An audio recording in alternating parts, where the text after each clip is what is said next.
എന്താണ് എടുത്തു നിൽക്കുന്ന ഒരു ക്യാരക്ടർ എന്ന് പറയുന്ന ആടെ സിനിമയിലെ അബുവാണ്.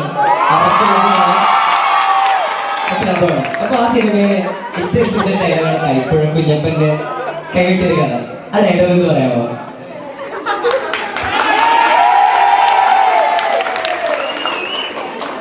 ഹലോ ഒരുപാട് പറഞ്ഞതുകൊണ്ട് ഞാൻ മൊത്തം ഇംഗ്ലീഷ് പറയാൻ പോകുന്നത് വിചാരിക്കുന്നത് മലയാളം തന്നെ ആയിരിക്കും. ഫ്ലുവൻസി ഇല്ല. അപ്പൊ ആടിലെ ഡയലോഗ് അല്ലേ അത് പറഞ്ഞു നോക്കാം. കുറെ നാളായത് ഞാൻ പറഞ്ഞിട്ട് കഴിഞ്ഞ ഓണത്തിന് കൈപ്പുഴ കുഞ്ഞപ്പന്റെ കയ്യെത്തപ്പോ അത്രയ്ക്കും വലിയൊരു പീറാണ്. ഇതിനെ വണ്ടി കയറ്റി പിടിച്ചത്. Thank you Saleem sir.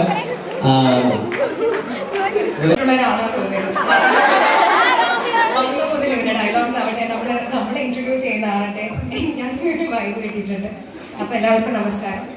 എനിക്ക് ഓൾമോസ്റ്റ് ഒരു കൊല്ലത്തിന് ശേഷം ഞാനൊരു സ്റ്റേജിലേക്ക് എനിക്കൊരു പ്രോഗ്രാമിനായിട്ട് പോകുന്നത്. അപ്പോൾ കുറച്ച് ടെൻഷനായിട്ട് ഞാൻ വന്നു. പക്ഷേ എനിക്ക് എപ്പോഴും ഇഷ്ടമുള്ളൊരു കാര്യമാണ് കോളേജിലെ പ്രൊമോഷൻസിൽ പോകുന്നത്. ഒരുപാട് സന്തോഷമുണ്ട് വന്നതിലും നിങ്ങളെല്ലാവരും കണ്ടതിലും ഈ പാട്ട് നിങ്ങളുടെ കേട്ടത്.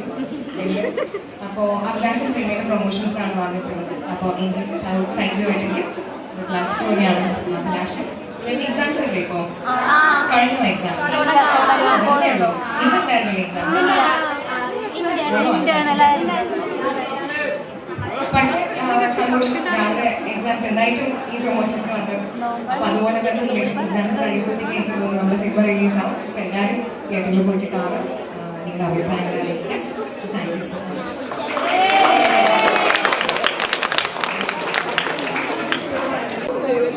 എന്തൊക്കെയായിരുന്നു ഈ സിനിമയുടെ ബാക്ക്ഗ്രൗണ്ടിൽ ഇപ്പോൾ വർക്ക് ചെയ്യുന്ന ടൈമിൽ എനിക്കുണ്ടായ അനുഭവങ്ങളൊന്ന് ഷെയർ ചെയ്യാമോ? ഹായ്, എല്ലാവർക്കും നമസ്കാരം. ഞാൻ വസുദേവ്. ഇവിടുത്തെ ഒരു ചേട്ടൻ്റെ പേര് വസുദേവ് എന്നാണ്. ഞാൻ ഇങ്ങനത്തെ ഒരു റോൾ ചെയ്യുന്നത്, റൊമാൻറ്റിക് റോൾ ചെയ്യുന്നത് ആദ്യമായിട്ടാണ്. ഇതിന് മുന്നേ ഞാൻ 13 സിനിമ ചെയ്തു. എൻ്റെ ലാസ്റ്റ് ഇറങ്ങിയത് പുഴു എന്ന് പറയുന്ന മമ്മൂക്കയുടെ സിനിമയാണ്, മമ്മൂക്കയുടെ മകനായിട്ട്. പിന്നെ മാലിക് റിഫാദിക്കലാണ്. അങ്ങനെ ഞാൻ ആദ്യം തന്നെ റൊമാൻറ്റിക് റോൾ ചെയ്യുന്നത്. സോ അങ്ങനത്തെ ഒരു റോൾ തന്നെ സംസുഖിക്കാൻ താങ്ക് യു പറയുന്നു. നിങ്ങൾക്ക് എല്ലാവർക്കും പാട്ട് ഇഷ്ടപ്പെട്ടോ?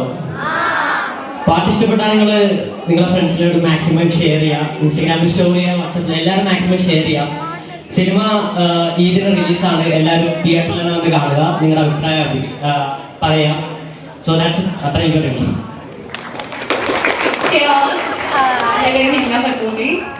ഞാനൊരു മലപ്പുറംകാരിയാണ്. എല്ലാവർക്കും പാട്ട് ഇഷ്ടമുണ്ടോ? കണ്ടിട്ടില്ലാത്തവര് നിങ്ങളുടെ ഫ്രണ്ട്സൊക്കെ ഷെയർ ചെയ്യാൻ പറഞ്ഞ പോലെ തന്നെ യൂട്യൂബിൽ പോയി കാണുക. എന്റെ ഫസ്റ്റ് മൂവിയാണ്. അത് തന്നെ ഇങ്ങനെ റൊമാൻസ് ഒക്കെ ആയിരുന്നു. ഇനി എങ്ങനെയാണെന്ന് അറിയില്ല. ഷംസു സാഹിബ് ഡയറക്ട് ചെയ്ത ഞങ്ങളുടെ മൂവിയായ അഭിലാഷം ഈ വരുന്ന പെരുന്നാളിനാണ് റിലീസ്. സോ എല്ലാവരും തിയേറ്ററിൽ തന്നെ പോയി കാണുക. എല്ലാവർക്കും ഇഷ്ടപ്പെടുമെന്ന് പ്രതീക്ഷിക്കുന്നു. Thank you. എല്ലാവരുടെയും സംസാരം കഴിഞ്ഞിട്ട് അഭിലാഷത്തിനെ പറ്റി പറയാമെന്ന് വിചാരിച്ചു. അഭിലാഷം എന്നാണ് ഏറ്റവും പുതിയ സിനിമ എൻ്റെ ഇറങ്ങാൻ പോകുന്നത്. അത് ഈദ് റിലീസാണ്. ഇപ്പം നിങ്ങളുടെ എക്സാം നടക്കുമെന്ന് അറിയാം. ഇതിന് ശേഷം ഈദ് സമയത്ത് നിങ്ങളുടെ ഹോളിഡേയ്സ് നടക്കുന്ന സമയത്തായിരിക്കും ഇത് റിലീസ് ആവുന്നത്. ഇതൊരു റൊമാൻറ്റിക് ലവ് സ്റ്റോറിയാണ്. എനിക്ക് കുറേ വർഷമായി എനിക്ക് പ്രണയിക്കാൻ പറ്റിയിട്ടില്ല സിനിമയിൽ. ആദ്യത്തെ പടത്തിൽ പ്രണയിച്ചായിരുന്നു. അതിനുശേഷം പിന്നെ ഞാൻ ചെയ്ത കഥാപാത്രങ്ങൾക്കൊന്നും അങ്ങനെ ഒരു റൊമാൻറ്റിക് ഒരു ലൈൻ ഇല്ലായിരുന്നു. അങ്ങനെ ഓസ്ലറിൽ മമ്മൂട്ടി സാറിനായിരുന്നു. അപ്പൊ അങ്ങനെ ഷംസു ചെയ്യുന്നതോടെ നമ്മുടെ സംവിധായകനോട് ഞങ്ങളൊരു ആന്തോളജി ചെയ്തായിരുന്നു. ആ സമയത്ത് ഞാൻ ഇങ്ങനെ ഒരു ദുഃഖം പറഞ്ഞു, കുറെ നാളായി റൊമാൻസ് ചെയ്തിട്ട്. അപ്പം ഷംസു ആദ്യം ചോദിച്ചു ഈ പ്രായത്തിൽ വേണമെന്ന് ചോദിച്ചു. അപ്പം ഞാൻ പറഞ്ഞത് കുഴപ്പമില്ല, ഏജ് കുറച്ച് ഞാൻ തടിയിക്കൊന്ന് കുറച്ച് ആ ഒരു ലുക്കിലേക്ക് വരാം. അങ്ങനെ ഷംസുവും റോണക്സ് ചെയ്തവരായ നമ്മുടെ മേക്കപ്പ് മാൻ അദ്ദേഹം കൂടെയാണ് എനിക്ക് ഈ ലുക്ക് തന്നത്. എൻ്റെ ജീവിതത്തിൽ ഞാൻ കൊച്ചിറങ്ങി പോലും ഇത്രയും മുടി വളർത്തിയിട്ടില്ല. മുടി ഒതുങ്ങൂല, അതുകൊണ്ടാണ്. മുടി വളർന്നു കഴിഞ്ഞാൽ അങ്ങോട്ടും ഇങ്ങോട്ടും നിൽക്കും, ഓരോ ഡയറക്ഷനിലായിരിക്കും ഓരോ മുടി. അപ്പോൾ അതങ്ങനെ വളർത്താറില്ല. പക്ഷേ എനിക്ക് തോന്നുന്നത് എന്നെ സംബന്ധിച്ച് ഇത്രയും പടങ്ങൾ ചെയ്തതിൽ എൻ്റെ ഏറ്റവും ഡിഫറെൻ്റ് ആയിട്ടുള്ള ലുക്കാണ് അഭിലാഷത്തിൽ.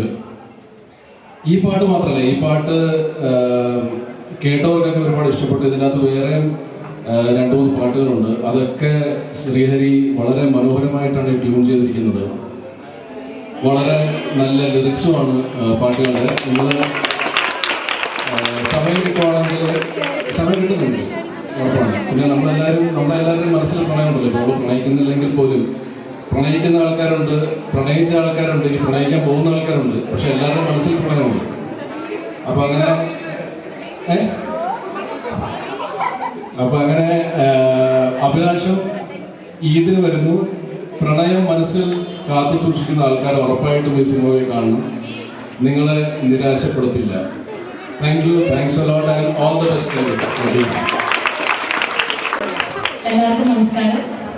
ഈ നട്ടുച്ചയ്ക്ക് ഞങ്ങളെ കാണാൻ ഇവിടെ വരെ വെയിറ്റ് ചെയ്ത് നിൽക്കുന്ന എല്ലാവർക്കും ഒരുപാട് നന്ദി. അഭിലാഷം ഇപ്പൊ എൻ്റെ 4ാമത്തെ സിനിമ. ഫസ്റ്റ് ജയ ജയ ജയ ഹേ ആയിരുന്നു, അത് കണ്ടിട്ടുണ്ടെന്ന് ഓർക്കുന്നു. ഇതില് ഞാൻ അഭിലാഷ് എന്ന് പറയുന്ന സൈചേട്ടൻ ചെയ്യുന്ന ക്യാരക്ടർ അഭിലാഷിന്റെ കടയിൽ വർക്ക് ചെയ്യുന്ന സ്റ്റാഫാണ്. സുഹ്റ എന്നാണ് ക്യാരക്ടറിന്റെ പേര്. വളരെ ചെറിയൊരു ക്യാരക്ടർ ആണെങ്കിൽ കൂടി അഭിലാഷിന്റെ ലൈഫിൽ ഇമ്പോർട്ടൻ്റ് ആയിട്ടുള്ള കുറച്ച് ആൾക്കാരിൽ ഒരാളാണ്. ഒരുപാട് സന്തോഷമുണ്ട് ഈ ഒരു സിനിമയിൽ ഇവരുടെയൊക്കെ കൂടെ വർക്ക് ചെയ്യാൻ സാധിച്ചതിൽ. എല്ലാവരും പടം പോയി കാണണം. വേറെ പല പടങ്ങളും ഇറങ്ങും. എല്ലാ പടങ്ങളും നമ്മൾ കാണുന്ന ആൾക്കാരാണ്. 3, 4, 10 പടം ഇറങ്ങിയാലും നമ്മളെല്ലാം ഇഷ്ടപ്പെട്ട ആൾക്കാരും ഇഷ്ടപ്പെട്ട സിനിമയാണെങ്കിൽ നമ്മളെല്ലാം പോയി കാണുന്നവരാണ്. അപ്പോൾ ഇതും എല്ലാവരും പോയി കാണണം. ഇൻസ്റ്റഗ്രാമിലൊക്കെ ഇപ്പൊ എല്ലാവർക്കും റിവ്യൂസും കാര്യങ്ങളും ഒക്കെ നമുക്ക് മെസ്സേജ് അയച്ച് പറയാവുന്നതാണ്. അപ്പം എക്സാംസിന് എല്ലാവർക്കും all the best. Thank you.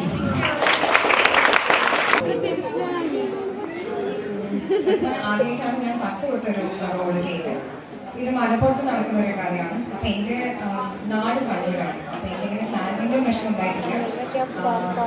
ഇതിലെവിടെ ആകെ പറഞ്ഞത് കുറച്ച് കഴിക്കാനായിരുന്നു. അപ്പൊ എനിക്ക് തോന്നി ഈ സിനിമയുടെ സമയത്ത് ഷൂട്ടിംഗ് ഒരു 2 മാസം മുന്നേ ഞാൻ ഭക്ഷണം കഴിക്കാൻ തുടങ്ങിയത്.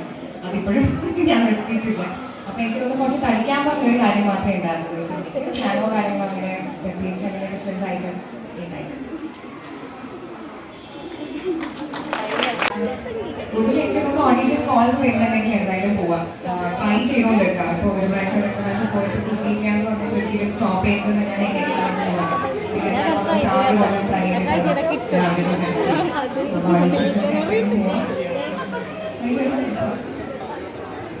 എനിക്ക് ഒരു കാര്യം പറയാനുള്ളൂ. ജീവിക്കാനുള്ള വകുപ്പ് വേണമെന്നുണ്ട്. എന്നിട്ട് സിനിമ ട്രൈ ചെയ്യാം. നമ്മുടെ ജോലിയില്ലാണ്ട് വരുമാനം ഇല്ലാണ്ട് സിനിമയുടെ പുറകെ പോയാൽ ഇത് സിനിമയിൽ എല്ലാവർക്കും ഒരു ബ്രേക്ക് കിട്ടും. പക്ഷെ അത് എന്ന് കിട്ടുമെന്ന് പറഞ്ഞില്ല. ഞാൻ തന്നെ 8 വർഷം സ്ട്രഗിൾ ചെയ്തു. പക്ഷെ ഞാൻ അതിനു മുമ്പ് 4 വർഷം കോർപ്പറേറ്റിൽ വർക്ക് ചെയ്തതുകൊണ്ടും എനിക്ക് അത്യാവശ്യം സേവിങ്സ് ഉണ്ടായിരുന്നതുകൊണ്ടും എനിക്ക് അങ്ങനെ ഒരു വലിയ ദൂർത്തടിപ്പ് അങ്ങനെയൊന്നും ഇല്ലാതുകൊണ്ട് എനിക്ക് സേവിങ്സ് ഉണ്ടായിരുന്നു. അതുകൊണ്ട് എനിക്ക് ഈ 8 വർഷം എനിക്ക് വലിയ കുഴപ്പമില്ലാണ്ട് പോയി. അപ്പൊ നിങ്ങളൊക്കെ സിനിമയിൽ വരണം. നിങ്ങൾക്ക് ടാലന്റ് ഉണ്ട്, അല്ലെങ്കിൽ നിങ്ങൾക്ക് ആഗ്രഹം ഉണ്ടെങ്കിൽ you should definitely try. But നമ്മുടെ പോക്കറ്റ് അത്യാവശ്യം കനമുള്ളതായിരിക്കണം. കാരണം നമുക്ക് സർവൈവ് കൂടെ ചെയ്യണം. അല്ലെങ്കിൽ പിന്നെ ഈ പറഞ്ഞ റെസ്പെക്ട് പോലും നമ്മുടെ അടുത്തുള്ള ആൾക്കാർ പോലും നമ്മളെ റെസ്പെക്ട് ചെയ്യുന്നത് കുറയുകയൊക്കെ നമുക്കത് ഫീൽ ചെയ്യും. അപ്പോഴാണ് നമ്മൾ ഈ ഡിപ്രഷനിലേക്ക് പോകുന്നത്. അപ്പൊ അങ്ങനത്തെ ഒരു അവസ്ഥ വരാണ്ടിരിക്കട്ടെ. അപ്പൊ എല്ലാവർക്കും ഓൾ ദി ബെസ്റ്റ്.